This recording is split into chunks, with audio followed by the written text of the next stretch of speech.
Apakah amal kita yang paling ikhlas dalam hidup kita? Amal kita yang paling ikhlas ialah ketika seseorang tu buang air. Buang air itu perbuatan paling ikhlas sekali. Apa sebab? Bila tuan-tuan kita buang air, pertama kita tak rasa ralat pun.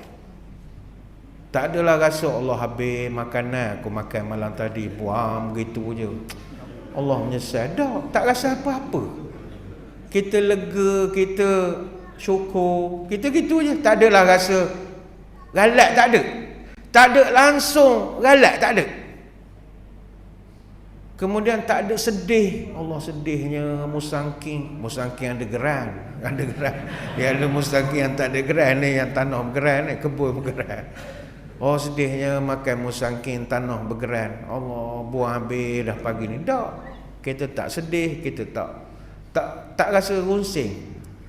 Dan juga orang yang buang air, dia tak pernah peduli pun apa yang dia buang pergi ke mana. Tak pernah nak kaji lah pergi ke mana penghujung perjalanan ni, lantaklah janji selesai sudah.